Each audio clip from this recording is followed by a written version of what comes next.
Hey, how's it going, everyone? I just want to do a lesson on Matthew 24, and just going to go through this to sort of queue up a presentation that I'm going to do on Revelation.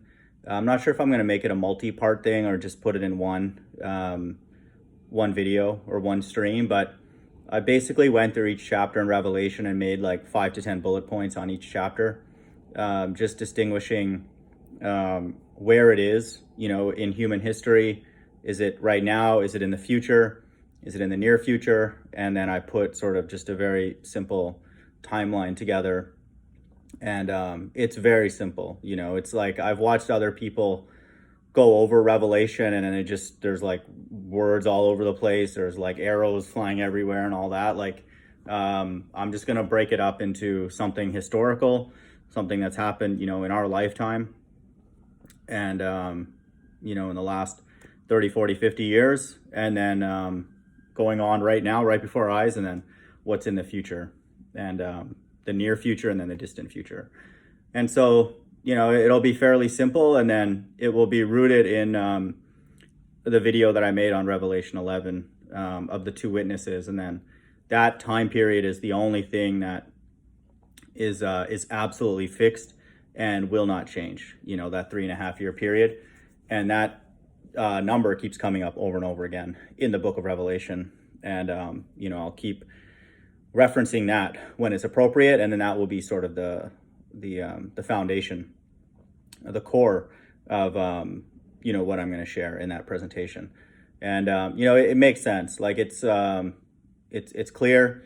A couple things are difficult to believe, but the only thing that's hard to believe about it is that how much time it gives America, to still be standing when it looks like it's like literally about to crumble right before our eyes. So it looks like God has a plan to sustain it, for longer than certainly I thought, but still roughly in that same time period, the next 3 or 4 years. But, it makes sense. Like, again, there's a lot of things that still need to happen for the book of Revelation to be fulfilled.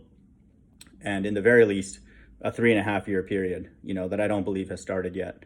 And I'll explain that here, actually, in this lesson in Matthew 24, what will kick off that period and what to look for. So Matthew 24 is amazing because there's so many. Obviously, it's Jesus. Anything in red letters to me is immediately gets my attention. It's cool because it's written in such a parallel way, spoken in such a parallel way to the book of Revelation, and where it starts off talking about the temple, and we'll see that in some instances in the book of Revelation, the first few verses relate to a temple, whether a physical one or a spiritual one. And then it goes on about things that are happening, like real life, and so this is the thing that I find fascinating and amazing about the God of the Bible, is that very spiritual, but he's very down to earth, and we've seen that coming to earth, being pinned to a cross, all that. He's not just sitting in the temple blowing, kisses, to the Most High. Like, obviously him and Jesus Christ and the Most High have an incredibly strong relationship. They are one. And, but it's not just between him and the Most High. He comes out of the temple in this chapter and tells us what to look for, during the end times and what will happen leading up to that. And so this to me is an incredible aspect of him. This whole Bible narrative is how spiritual and pure and incredible Jesus is. A rabbi, a leader, a minister, and all that, but very much into the day-to-day, into the details and into the suffering, and then gives for those people who have an ability to understand that this is happening, and it has been happening for a while, but is happening right before our eyes. And so he cares very much enough to warn us and for us to take comfort in the fact that he's behind it. And so to me, that is an incredible courtesy that he gives if we end up being correct, about this correlation, which is what it is right now. So Matthew 24, again, just note the parallelism, and then I'll reference Revelation a couple of times. I don't want to, make this too long or too heavy, but just as a warm-up, to my next presentation on the entire book of Revelation, just show that it's consistent, with Jesus's words. And so Anytime the Bible sort of self-supports itself, to me, it's a powerful link. It's just like in anything else in real life, if you have like 5, 10, 15, 20, 30 sources of evidence, it's you can be pretty confident in it. And it's the same thing here. Obviously the entire Bible is truth we're waiting for to be evaluated and to see it, some of us. But this is good, that there's internal consistencies in terms of just exactly what is stated will happen, and then the timeline and all that kind of stuff. And so Matthew 24 reads, "And Jesus went out and departed from the temple, and his disciples came to him for to show him the buildings of the temple. And Jesus said unto them, See ye not all these things? Verily I say unto you, there shall not be left here one stone upon another that shall not be thrown down." Anything man-made, anything earthly, the Bible says in the very last few chapters, will absolutely be destroyed. And so this is true in that time, and then it's true for anything that is constructed physically after. Verse 3 reads, "And he sat upon the Mount of Olives. The disciples came unto him privately, saying, Tell us, what shall these things be, and what shall be the sign of the coming and of the end of the world?" So I think the reason this is queued up as privately, even though Jesus knows that this is going to be written here, is that it's for the inner circle. And again, I don't have any kind of spiritual experience or anything like Holy Ghost, tongues, and all that, but this is to queue up that there's going to be a small group of people that would even care to ask this. And then in this generation, if you understand reincarnation, and really you have to understand the book of Revelation, these are the same people that will care. So the people that I believe in this age that care about this end times, eschatology type stuff, there's a chance that we were all in this time as well, asking the same kind of questions. And so this is good, and again, don't be shocked, and I'm saying this to myself, that not many people will care about even looking into these correlations with what's going on in the world and what's going on in the Bible. I'll read it again, verse 3. "And as he sat upon the Mount of Olives, the disciples came unto him privately, saying, Tell us, when shall these things be? And what shall be the sign of thy coming and of the end of the world? And Jesus answered and said unto them, Take heed that no man deceive you." So he's now focusing on make sure that this is a spiritual request. This is not anything physical. You're not looking to profit off of this or anything like that, because if one does, I believe that Jesus will let people deceive them. And so that can never be the case with us, whoever is interested in this.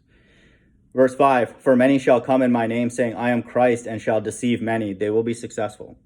Ball earth, mainstream Christianity, health and wealth, every other religion, money, all that kind of stuff. All the things that can compete. Verse 6, "And ye shall hear of wars and rumors of wars. See that ye be not troubled, for all these things must come to pass, but the end is not yet." So you have to understand, Jesus is telling them later that their generation will not pass until these things happen. So he's speaking to them, knowing that they will be the ones reincarnated in this time period who will hear this and then be looking out for this. And so he's aware of that. I have a feeling they may be aware of it at this point, that happens, because Jesus did say that John the Baptist is Elijah. So I'm sure they talked about that kind of thing, but they may not have known, fully what he meant, that they will be the generation that will not pass. But try and understand that that's sort of the framework that he's telling him this, because these things that he's telling them are still going to happen, in the near future, medium future, and then way now. "And ye shall hear of wars and rumors of wars. See that ye be not troubled, for all these things must come to pass, but the end is not yet." Again, the chapter is 24, 2:4-6, verse 2:4-6, 6:6 talks about wars, and destruction. Numerology in the Bible is out of control. It's amazing. Verse 7, "For nation shall rise against nation, and kingdom against kingdom, and there shall be famines and pestilences and earthquake in diverse places." This can apply to pretty much any time in human history. The frequency of the earthquake certainly applies to now. And then the book of Revelation says there's a great earthquake, which will not be like any other has ever happened. And we'll know, people who are on the earth, what's going on. But this is fairly still vague, about the time period. It's in the future and could apply to many different time periods. All these are the beginning of sorrows. Then shall they deliver you up to be afflicted, and shall kill you, and ye shall be hated of all nations for my name's sake. This again can apply from now, when he's saying these words, into the future, and even applies actually in the Old Testament, because the same people that would worship and honor Jesus Christ, then and then in the future, would also have honored him in the past. It's the same adoration, for him, and so it applies throughout really all of God's creation.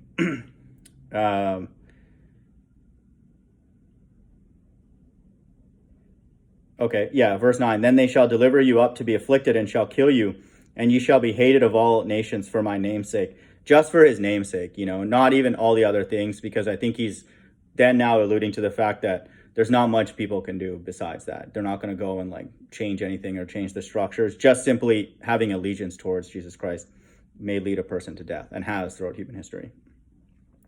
And then shall many be offended, and shall betray one another, and shall hate one another. To me, this is God is then over time creating a scarcity of resources. And then as I go through Revelation, I'll explain when it talks about 1/3 of the trees are burned, 1/3 of the animals, 1/3 of the ships. God is just narrowing the resources. That's the way he words it. And 1/3, for those who are into numerology, is 33. It's like these masons, like the way that we've seen in the news media. It's just a way for God to describe that, not exactly like 3 trees, one of them's burned. It's just showing that there's going to be a scarcity of resources. Not like God's going to create more and more abundance of things and fewer people, because then people wouldn't fight about anything. They'll be like, dude, there's tons of stuff, tons of food, stop fighting and bickering. A lot of it, not all of the beef, quote beef, jealousy on earth is due to a scarcity of resources. And that's Bible prophecy. God wanted this.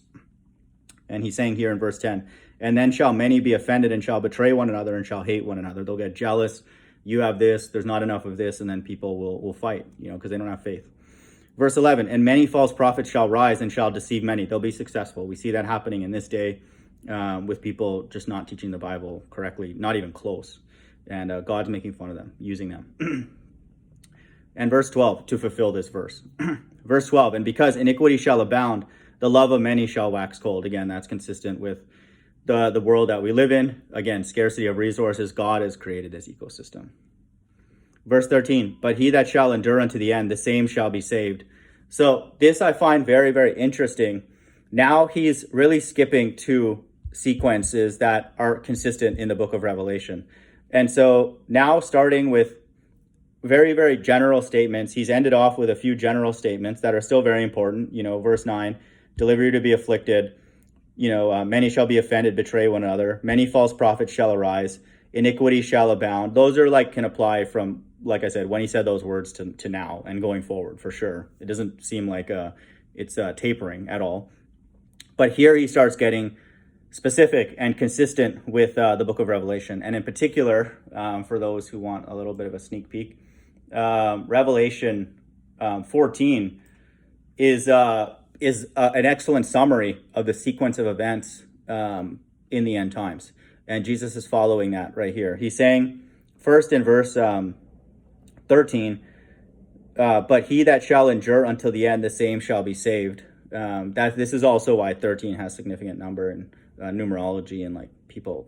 I just saw something from Call for an Uprising, and one of the Dr. Phil's son or something had the number 13 tattooed on him. So these numbers all ultimately come from the Bible. People on the left and the right hand side, they have some knowledge of it, and then the left hand side just use it for whatever nonsense. But anyway, verse 13, but he that shall endure until the end, the same shall be saved. So now that's the first thing.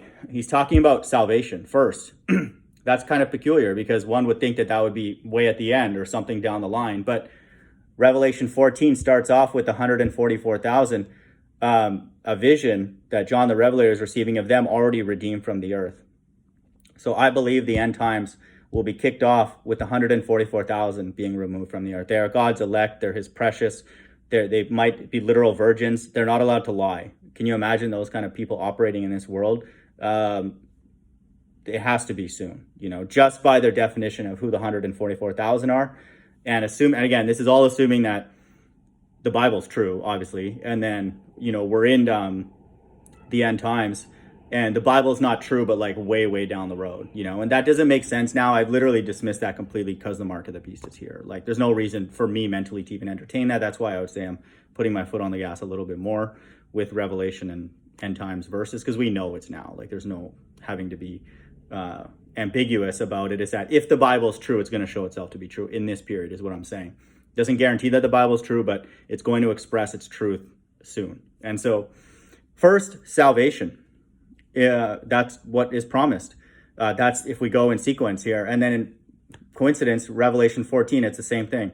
And then in the next thing here in verse 14, and this gospel of the kingdom shall be preached in all the world for a witness unto all nations, and then the end shall come. So wait, salvation is talked about, then gospel being preached, and then the end shall come. That seems kind of strange. But again, for a person, and this will be made more clear in my Revelation series, that the 144 are taken away because you have to lie to live here. People don't want to admit that, but that's what it is. I'm sorry, like, there's no debating that. A person is a liar if they don't admit that. And so if you have a group of people, whatever number the 144,000 are on earth, and you have to lie to live here, there's like, for anybody who understands basic logic, they can't be here. If they're forced to lie, when the Bible says they have no guile in their mouth, they're not liars, they're innocent, before God. And so they have to be taken away. And so those are God's first fruits. They know a lot more, than we do, than the average person. And so verse 13, they're taken away, through UFOs. They're gone. And then verse 14 says, and the gospel of the kingdom shall be preached in all the world. Notice how it says for a witness. And that's very important because that's consistent again in Revelation, that this gospel will be preached through all the world, not by Kent Hovind, Tahar, Pastor Anderson, Ravi Zacharias, Joel Osteen, none of these people, none of the Hebrews, not ISUPK, not freaking House of Israel, Israel United in Christ, none of these groups. They don't have the gospel. A lot of them are ball earthers that I just mentioned, if not all of them, actually. Yeah, they're all like ball earthers. So, none of those people are going to be teaching anything worldwide because they're Satanists. So this gospel of the kingdom shall be preached in all the world, in all nations. It's just like the mark of the beast. It's not leaving any stone unturned. It's saying the gospel has to go out before the end will come. So thankfully we have technology now that will make this possible, for sure, no doubt. The only thing missing is people that will preach it. Who? Who's going to do it? Elon Musk and all these rich people? Of course not. This is where the answer is in Revelation 11. And it's two witnesses. And I'm going to add another video to that to support that even more, that it looks like it's Moses, and John the Baptist or Elijah. It makes sense. They might be living, right now here in America. We don't know, or God can bring them here, when this 3.5 year period starts. But they're going to be doing this because, let's be real, no one else can. And so we can't have the end, and then shall the end come in verse 14, unless the gospel is preached unto all people everywhere. And again, make note of the fact Jesus uses his words carefully. The world for a witness, by two witnesses.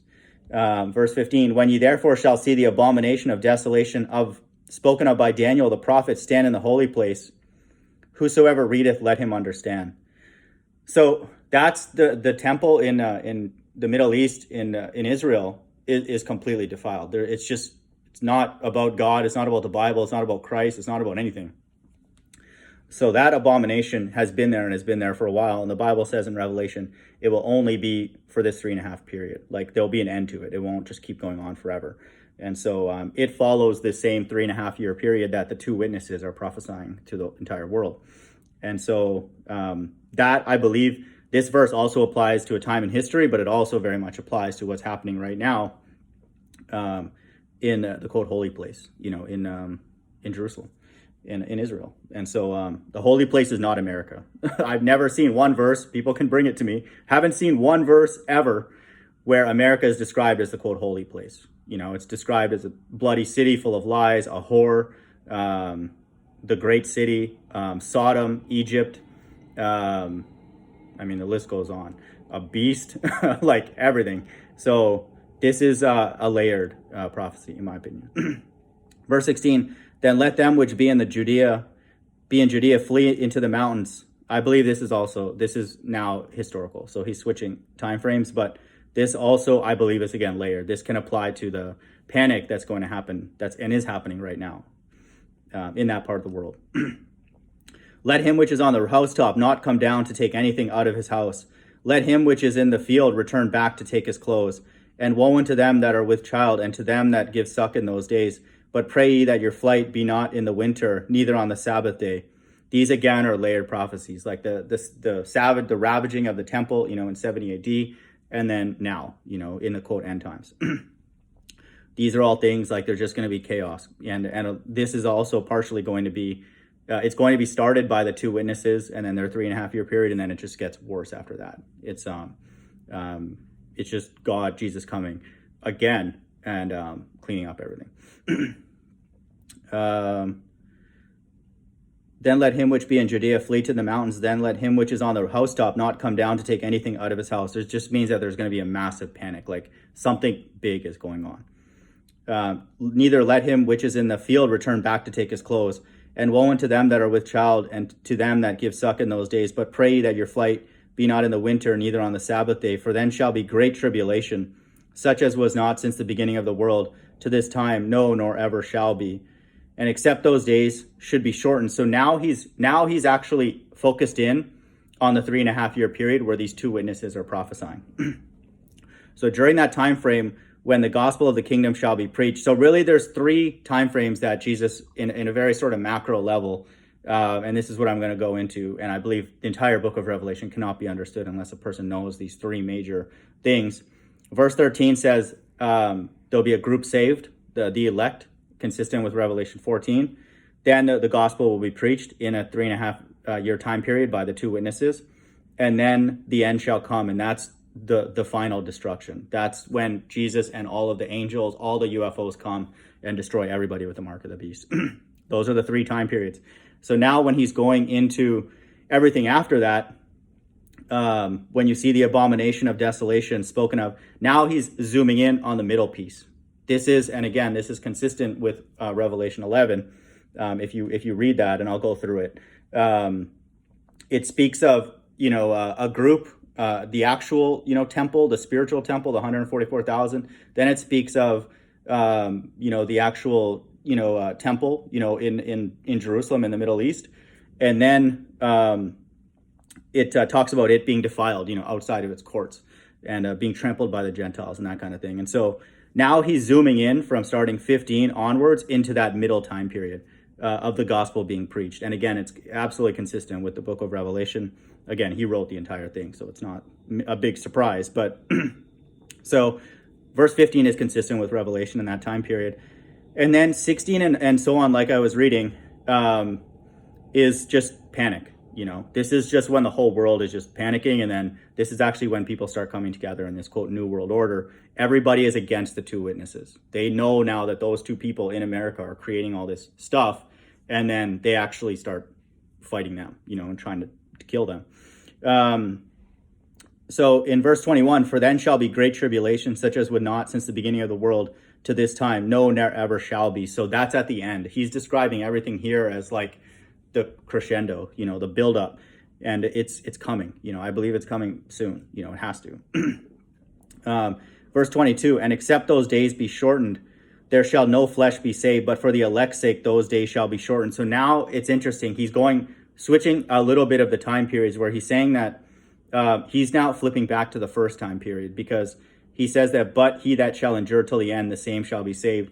He's talking about that salvation, that 144,000, and he's saying that those days are shortened. And the reason that also makes sense with other verses in the Bible is that that's also a 3.5 year time period. If you read Revelation 12, there is a 3.5 year period right before the final 3.5 year period where the two witnesses are prophesying, and that's now. I firmly believe that it's the days right now. Everything is in place for that.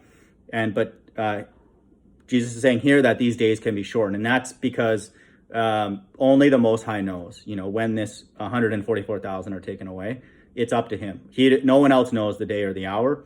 But once that happens, that's the end times. For anybody, if we witness that, there's no reason to politic or anything. It's over. Like everything after that is just going to get worse. Mark of the beast, plagues, UFOs just zapping everybody. The water is going to be turned to blood. Like all the stuff that we thought were just fairy tales in the Old Testament are going to happen, and the waters here in America are going to turn to blood. And God, even in Revelation, we read that he thinks it's great because like they've killed so many people. He's just like, let me turn your water into blood. That's what's said in Revelation. And so that's all that people have to look forward to.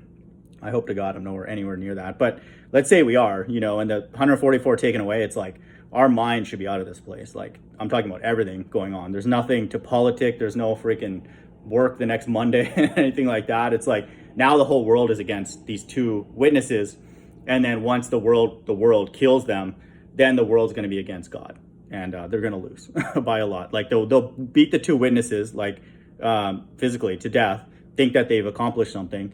And then, God comes in, and deals with them. So don't politic for this place. Definitely if these words happen, in our lifetime. And except those days be shortened, there shall be no flesh be saved, but for the elect's sake, those days shall be shortened. So God is saying that these days that we live in now will be shortened. And so they'll be shortened to a day that no one knows. And that's why the 3.5 year period of the two witnesses prophesying is very rigid, beginning and end. It's known. They're not going to stop until that period is over. And the beginning of that period will only begin once the elect are saved. And so that's when that 3.5 year period begins. And then after that 3.5 year period is God cleaning up the place with people who have the mark of the beast. It's like everybody on the left-hand side. And they fight against these UFOs with a stockpile of apparently 200 million missiles. So, we'll go through that. But that's what all this money has been going to over the years for the whole military industrial complex. If you ever read the news and wonder like, hey, like the defense is missing $1 trillion and all that kind of stuff, we wonder like, hey, where's this all the NASA money going to and stuff? They're stockpiling weapons, not to fight against each other. A few will be used to destroy America. The rest will actually be used to fight against UFOs. That's what they're preparing. These people, these leaders on Earth, just give us like garbage to sit and debate, little chat rooms, flat Earth, ball Earth, nonsense, Mandela effect, whatever, go talk about that. They're preparing for a war in heaven, and they know what's going on. The people on the left-hand side, they're dying and being reborn into new bodies, and God's giving them new instruction. If you read the book of Revelation, angels are handing out plagues. And so the left and right-hand side know what's up, literally. They know what's going on. And so that's what's going on. That's what all this stuff, all this money printing and all that stuff, and all the nations are aligned with the fake moon landing and the flat earth. They all know, like all the governments are working together to accomplish these words. Okay. So that's the kickoff of the end times, is the elect being saved. And they would have to be, because you're not really being saved from anything if you're in the tribulation period. If a person is in that 3.5 year period, even for a day, it's not really being saved from anything, because people early on are going to know that it's bad, and then they're going to give up their life because they're going to refuse the mark of the beast. So there's a group, I believe, that are outside of that. And that's these people, the 144,000, because they're actually being saved from tribulation. Like Jesus says here, the most tribulation that's ever happened, ever. And so that's what, quote, salvation means. Then if any man shall say unto you, lo, there is Christ, or there, believe it not. For there shall arise false Christs and false prophets, and shall show great signs and wonders, insomuch that if it were possible, they shall deceive the very elect. Everything actually I'm realizing now is about this group of people, because God is actually sending the delusion. So he's trying to fool these people. And I would say in the times that we live in now, you don't have to be that deep to not be fooled, but that's what this is for. There's ultimately a group of people that will be the co-leaders in the kingdom of heaven underneath, Christ and the 24 elders. But that's why he's doing this ultimately, is that there's a lot of other people that are actors. And even if we're not in this group, the next group, I'm just saying, don't get too invested in the world, if these things happen in our lifetime. And just with the news clipping I just posted recently, there's more UFOs being sighted. So it's not far away for sure. God's not doing that by accident. These UFOs are going to start interacting with the earth regularly, not just once or twice, pop up here and there. They're going to interact first in a major way by taking away 144,000. And then if you watch my video on the two witnesses, they take them away. And then at the end, Christ comes and just does the final cleanup. So the UFOs will be interacting with the earth, I would say, more regularly now, and they have been for a while, but from now and going forward. And everybody will deem them, aliens or evil, or like, look at all the plagues they're administering through these two witnesses and all that kind of stuff. So they will be the quote enemy. It won't be Donald Trump or any of the world leaders or anything like that. They'll direct their resentment towards God and that kind of thing. So the elect will not be deceived, and I would say for people out there, who can hear this, we know we're in a movie. A lot of us know this. Like, I would say non-religious people know this. So spiritual people, we know this. We know what's going on. We know that the governments are all aligned. We know we're on a stage. We know we're in a movie. And we're not saying this to be arrogant. We're just letting God know, like, we get it, and all the things that he wanted us, not be deceived, be humble, be kind, be charitable, and all those kind of things. Maybe we didn't do it perfectly, but we get it, now. Verse 25, behold, I have told you before, wherefore if they shall say unto you, behold, he is in the desert, go not forth. Behold, he is in the secret chambers, believe it not. He's telling us don't trust the media. Like, he's not saying that these people are going to come to our door, knock on our door, whatever. He's like, there's just going to be a lot of like fake news, and he's prophesying that here. Don't believe them. This is a spiritual thing. God communicates to us directly. He doesn't need a mark of the beast, doesn't need a microchip. He tells us things through the Spirit, through our mind, through common sense, through our experiences, through other people who sincerely want truth. It's those are the things that we should rest on, and ultimately common sense. Like, just be humble and all those kind of things. Like, I posted a video recently about characteristics on how to receive truth. That's a fact. Of all the things that I post, that is the most factual thing that I've ever shared. So just believe that. Verse 27, for as lightning cometh out of the east and shineth even unto the west, so shall also the coming of the Son of Man be. It's going to be in the sky. That's what he's saying. It's not going to be a new CNN report like, Jesus is over here, on Main Street in Houston or whatever. It's going to be up. It's going to be obvious, just like lightning is obvious.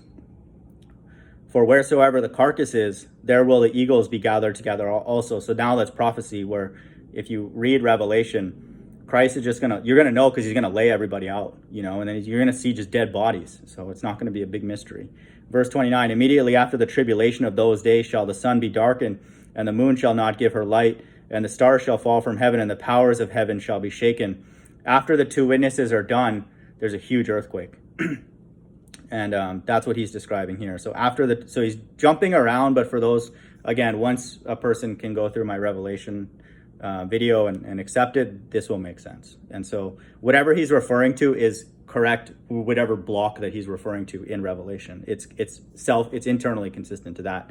And so if he's referring to the tribulation of those days in the future, it is true that after that there's a major earthquake, and I can quickly get that. But if you read the end of Revelation 16, you'll see that this happens. And so this is after the two witnesses are done. In verse 17, Revelation 16:17, and the seventh angel poured out his vial into the air, and there came a great voice out of the temple of heaven from the throne saying, it is done. So this is it. And there were voices and thunders and lightning, and there was a great earthquake, such as was not since men were upon the earth, so mighty an earthquake and so great. That is the exact same earthquake as in Revelation 11. If you read Revelation 11:13, and the same hour was there a great earthquake. And so this internal consistency helps us appreciate that Revelation 11 and Revelation 11:16 are coupled together. So you can see God does this on purpose. He just puts stuff in different order. 14 is a little bit of a breather, and then gives us the sequence, of the end times. Like I read earlier, it's the salvation, then it's the preaching, and then it's just the destruction. And that's what chapter 14 talks about. So it's like in the middle of this, it just goes into like other stuff. But again, it's always consistent. It's salvation of the elect. It's a great tribulation period of 3.5 years. And then it's just wrath, and that's just mark of the beast, people getting cleaned up. But, just pay attention to that. So the earthquake in 16 is this, immediately after the tribulation of those days shall the sun be darkened, and the moon shall not give her life, and the stars shall fall from heaven, and the powers of the heaven shall be shaken. So it's a big event. That's when it's done. To me, there's nobody who's on the right-hand side on earth anymore. It's just done. God's literally shaken up. People, sometimes all of us need to be shaken to acknowledge him, and to repent. That's going to happen in that 3.5 year period. people will be tested, and then there's a group that is exempt from that 3.5 year period, and there's multiple places where that's said. And I can even read quickly in Revelation, when he's writing to the 7 churches, he writes to one of them, and he says in Revelation 3:10, because thou hast kept the word of my patience, I will also keep thee from the hour of temptation which shall come upon the earth to try them that dwell upon the earth. So again, it's clear, for people who get it. There's a group that is not going to go through that, and so, and they're the group that signifies that we're in the end times. And so there's a double, there's a removal, from not having to go through tribulation. And then it's the marker, the signpost, the thumbtack that puts all of us in the end times. That's when it begins officially, this great tribulation. Verse 30, and so after that earthquake, verse 30, and then shall appear the sign of the Son of Man in the heaven, and then shall all the tribes of the earth mourn, and they shall see the Son of Man coming in the clouds of heaven with power and great glory. So in this case, everybody's mourning, because no one's getting rescued from this. Everybody hates this because they know what's going on now. This is just God's left-hand side being cleaned up, like I've done a video in Revelation 19 and Revelation 20. And so this is God's final appearance. And before this, if you read Revelation 11, at the end of it, I'll just read it quickly. After the 2 witnesses are done prophesying, it says in verse 11, Revelation 11:15, and the 7th angel sounded, and there was a great voice in heaven saying, the kingdoms of this world have become the kingdoms of our Lord and of his Christ, and he shall reign forever and ever. And so this is the sort of translation into like Christ's dominance and rulership now over the earth. The left-hand side they have no more power because they have their millions of missiles, but they're going to shoot them at UFOs that don't even acknowledge them. They just put them in a different dimension, or they do something like they're not even anything, they're doing maneuvers that we've already seen right now in the news that we don't even understand. Again, we barely know what the shape of the earth is. So we're talking about people, an entity that made the entire earth and all the physics and the limitations, and they don't operate in those limitations. So it's going to be it's an easy fight, if you read the end of the book of Revelation. And he shall send his angels with a great sound of a trumpet, and they shall gather together his elect from the 4 winds, from one end of heaven to the other. And so this is again where I see that he is now switching, time periods. And so he is now going back to the beginning. And this is where he sends his angels with a great sound of a trumpet, and they shall gather. We know that this is not the same as the verse before, because in verse 30 it says, and then shall appear the sign of the Son of Man in heaven, and then shall all the tribes of the earth mourn, and they shall see the Son of Man coming in that's a different time period. That's the end. That's when everybody is just sad. They don't want to see him.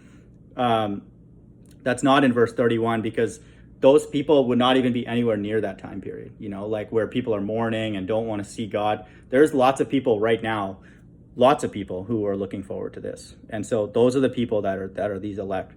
And so he's now switched time frames to the very, very end. And then now he's talking about his first appearance, where he sends his angels with a great sound of a trumpet, and they shall gather together his elect from the 4 winds, from one end of heaven to the other. And so it can't be related to 30, because that would mean that all tribes of the earth are not mourning, because there'll be lots of people, who are looking forward to his appearance. Now learn a parable of the fig tree. When his branch is yet tender and putteth forth leaves, ye know that summer is nigh. So likewise ye, when you shall see all these things, know that it is near, even at the door. Just to clarify too, like, this is made confusing on purpose. I want people to know that, like, God does this. He's jumping different time frames. Because he wants, first of all, only a few people to sort of get this, and then you have to go and dig into Revelation and know things about it as well for this to make any sense. So even when Jesus, in Revelation, it says the 2 witnesses' dead bodies will lie in a place called spiritually Sodom and Egypt. And then for whatever reason, they add in where our Lord was crucified. That gives people like Steven Anderson and Hovind and all these other mainstream people, they're going to go say that it's in Jerusalem, like in the Middle East. But so God, it's like a choose your own adventure. God gives the people, us, the ability to understand that that's in America. But then he gives a another hook for people to be hooked and moved away into a different theology. And that's just like, that's a dead end, because you cannot understand the book of Revelation if you don't understand reincarnation, if you don't understand Jesus is black, and if you don't understand that America is the central place where a lot of that's happening. And so God gladly lets people go, go for it. And it's the same here. People will read Matthew 24 and get confused. It's like you talked about salvation in verse 13, and then you talked about it again in verse 31, and he's doing it on purpose. He's just putting stuff kind of all over the place so people don't get it. Verse 34, verily I say unto you, I also think it's interesting in verse 33, so likewise ye, when ye shall see all these things, know that it is near, even at the door. Again, for verse 33, that's a very important number. Verse 34, verily I say unto you, this generation shall not pass till all these things be fulfilled. People won't understand even Matthew 24, which is a bit more simpler, if they don't understand reincarnation, because the people that he's talking to, he's saying this to them. Verily I say unto you, this generation will not pass away until all these things have been fulfilled. So some of those people, if not maybe all the disciples, are here, on earth in some way, and through reincarnation, or in some place on earth. And he's saying that that they'll be the ones that will see all this, and this will make sense to them. Verse 35, heaven and earth shall pass away, but my word shall not pass away. And so God tells us that we can trust these words. Don't trust anything on earth. And like it said earlier, in verse 26, wherefore it shall say unto you, behold, he is in the desert, go not forth. Behold, he is in the secret chambers, believe it not. Again, that's verse 26, 2666. Don't trust that. He's just like, forget about that fake news, all that. This is a spiritual thing. And God communicates to us, and we understand, when he speaks to us. Verse 36, but of that day or hour knoweth no man, no not the Father, no not the angels of heaven, but my Father only. Again, that's in verse 36, 666. That is the beginning of destruction. That is the beginning of the Great Tribulation period. And there are a group, the elect, that are rescued out of that. And only the Heavenly Father knows, even Jesus himself. So he's getting an instruction from the top to do certain things, to direct him and his angels to go and collect the elect. Verse 37, but as the days of Noah were, so shall the coming of the Son of Man be. He's not talking about at the end where he's killing everybody. He's talking about at the beginning, now, like where there's this quiet sort of time, this weird feeling on earth where it's like calm at the same time. It's just wars popping off, people dying and bombing each other. And so that's the way it's going to be. That's the way it's going to feel. People are still giving into marriage. Everybody in America, they don't even know what's going on. Like, economy's tanking, there's wars popping off all over the place. It's just like, hey, like, how are the Lakers doing? What's LeBron up to? And stuff like that. So that's Bible prophecy. Verse 38, for as in the days that were before the flood, they were eating and drinking, marrying and giving into marriage until the day that Noah entered into the ark, and knew not until the flood came and took them all away. So shall also the coming of the Son of Man be. And so God's elect will be taken away. And if any of these people in the Bible are here physically on earth, they're of the elect. And it's going to be no different than Noah and his ark. Except this time it's going to be UFOs. Verse 40, then shall two be in the field, the one shall be taken and the other left. Now he's going into the specifics of this quote unquote rapture, this quote pre-tribulation, pre-plague rapture. Two women shall be grinding at the mill, one shall be taken, the other left.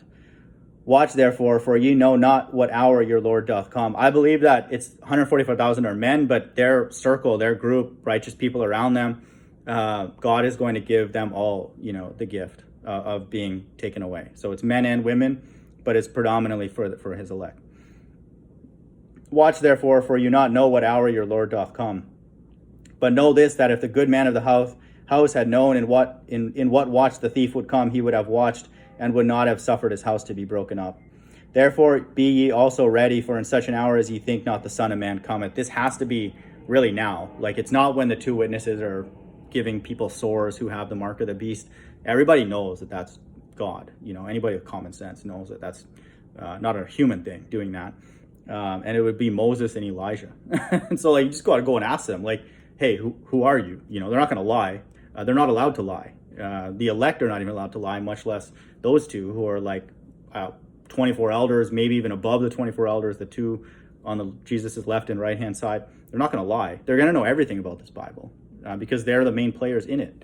And so you could just ask them, you know, like any normal person. Like, again, you can't have normal conversations with people in the days that we live in now, but just go and ask them, like, hey, who are you? They'll be like, we're the two witnesses in the book of Revelation.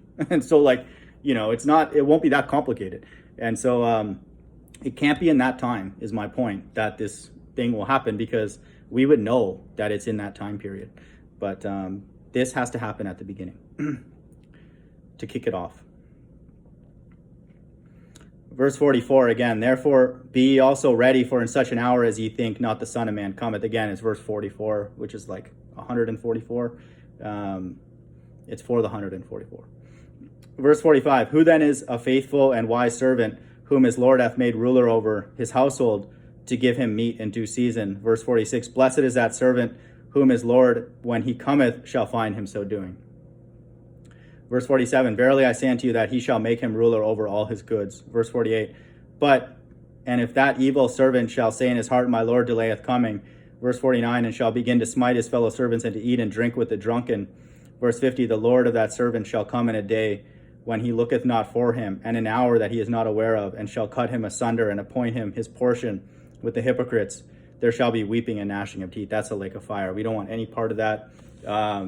Forget about all these people who say God doesn't exist and, you know, Jesus is my homeboy and all this kind of madness. These words are coming true right before our eyes. Hope everyone's doing well. Bye.